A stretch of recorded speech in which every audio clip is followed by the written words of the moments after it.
एक बेर देबू धर्म पैबू आ दूजे बेर देबू ललन पैबू 3:30 बजे जौन होता तो अच्छा नहीं कहो मत कहिए ऐसा वैसा है।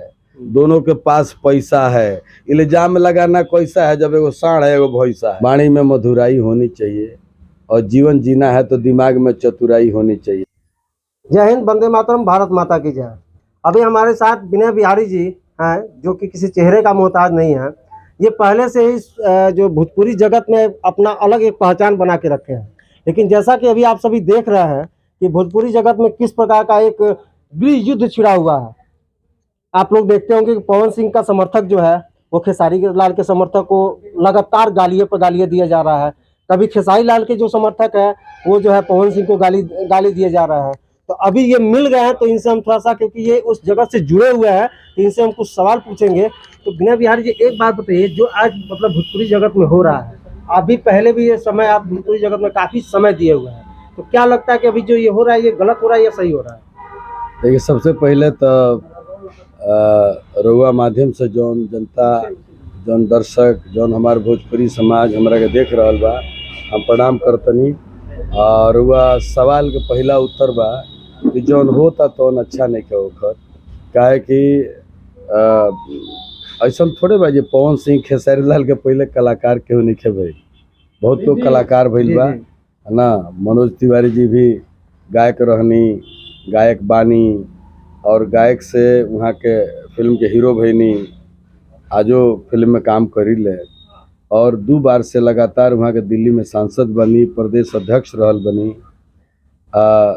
रवि किशन जी भी मतलब सांसद बनी, दिनेश लाल यादव जी सांसद बनी। भोजपुरी फिल्म जगत से 3 आदमी सांसद बा, 2 आदमी पहला बार भइल बा सांसद। मनोज तिवारी जी दूसरका बार सांसद बनी। ये लोग सब केहू से पहले हम निर्दल विधायक भइनी, हम 3रका बेर बनी विधानसभा के सदस्य। लेकिन ये लोग के साथ कम से कम 400-500 फिल्म हम कैले हो जी। लेकिन कहीं भी ऐसा कुछ सुने के नहीं मिले जी। और लोग जानत ऐसा नहीं है जो हम कहब तबे जानी जी। कि दिनेश लाल यादव के बारे में केहू काहे नहीं कहत। सही बात। मनोज तिवारी जी के बारे में काहे नहीं कहत। अच्छा, हमरा केहू से बात भई रहा है, काहे कि हम सोचत नहीं रुआ से इंटरव्यू लगे तो तक एकाएक हमने के मुलाकात हो गई। हमरा से केहू कहले रहे कि पवन सिंह के भोजपुरी जगत में रहुए लेके गई रहन, का ई सही बा का? देखिए, पवन सिंह बहुत छोट उम्र में हमरा से मिला रहा, बहुत छोट उम्र में। एगो लंबा समय बीतल बा। पवन सिंह अपने आप में स्टार हैं और पवन सिंह के हमरा चूँकि साथ में रह के ज़्यादा अवसर मिलल बा। हम अपना घरे रख के उनका 4 साल हीरोगिरी करवले बनी। हाँ, पवन सिंह सभा में भी कहलन हमारे बाप का नाम विनय बिहारी है, हमारे चाचा का नाम विनय बिहारी है। तो कलाकार तो उम्दा है। आज की तारीख में पवन सिंह से बढ़िया गाने वाला पूरे बिहार और उत्तर प्रदेश में कोई नहीं है। ये बात तो हमरा मानम, काहे कि अभी एगो पवन सिंह जी के गाना आइल है, राम जी जब लक्ष्मण जी के जब बाण लागल रहे ऊपर, ये गाना एगो गइले है, मतलब वैसन सुर हमरा नहीं लागत कि केहू के लगे हुई।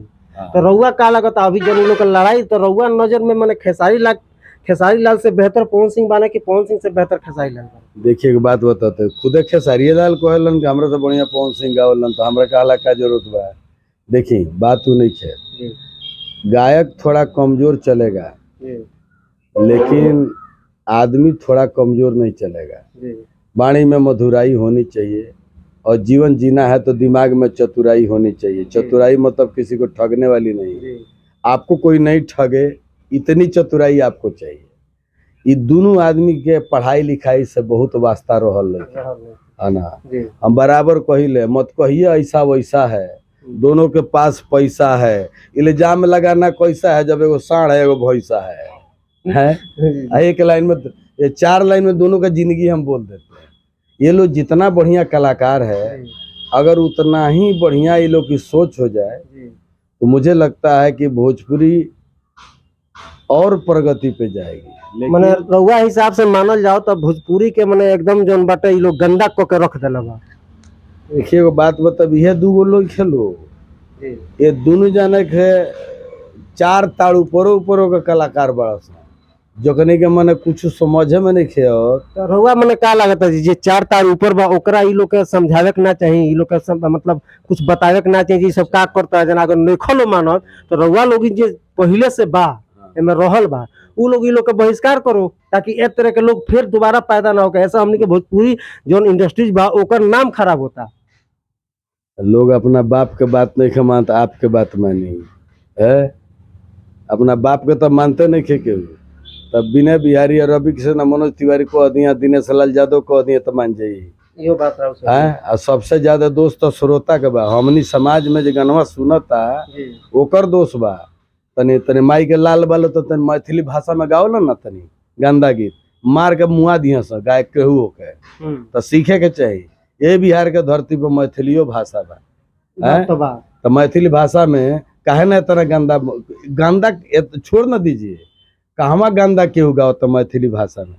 मैथिली ठाकुर का नाम सुने हाँ है, सब्सक्राइबर भी हम उसके, जो बताइए गाना सुनने के बाद जो मिठास वो पता चलता है। बताई सब जानते बनी है, हमरा से बोलवाओ ते तो हम तो ना डराई नहीं लड़का है तो कि देखी, सब कहे जने का मतलब है रुआ सब वो जने लाइन हमार से लड़का रहल बानी। फैका हलो। ठीक बा, आज रुआ मानते 3 बेर से विधायक बानी तो थोड़ा सा कम राउर हो गई हुई, लेकिन कहीं ना कहीं रुआ वो लाइन से जुड़ल रहनी, यही से लाइन रुआ से से का पूछा। 1900 ये लोग तो जन्म ये लोग के बाप के बियाह हो ना भइले तब से हम कलाकार बनी है। अच्छा तो जाते जाते 1988 से हमार गाना बाजता कैसेट, तो 88 12 वो ने आ 23 ने 35 साल हो गए हमरा गाना लिखता गावत आ सिनेमा करत।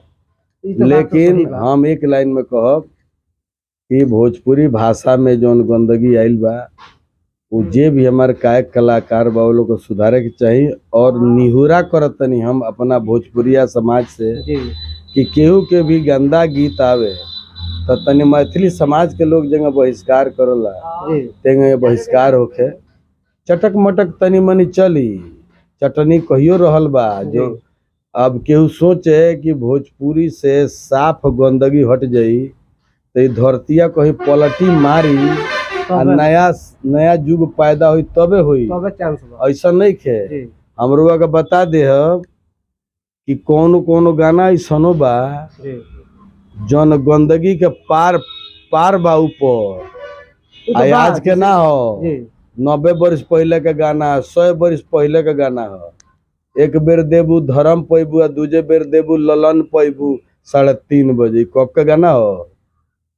हमारा बापो को जन्म ना भइल तब का गाना हो, तो गंदगी ओवर ना रहे। अब कौन चीज बचल में 90 साल पहले के और कौन चीज 90 साल पहले का गाना है। 90 साल तो ऐसा नहीं खे कि गंदगी आज आइल बा, गंदगी हमनी के बहुत पहले से आइल बा।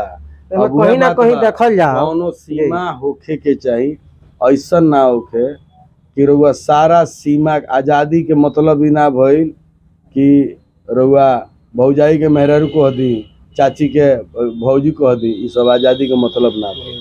तो कहीं ना कहीं मैंने ये बात मान के चला जाए वो लोग तो गलती करते बा, समाजों के बहिष्कार करे के तबे ये लोग सुधर। जी जी जी चलिए ठीक बात। तो यहाँ के रहनिया लौरिया विधानसभा के विधायक जी, बाकी यहाँ के बारे में आज जो अभी भोजपुरी इंडस्ट्रीज के बारे में का कहनी है रउआ लोग के बारे में कमेंट करके जरूर बताएं। जय हिंद, वंदे मातरम।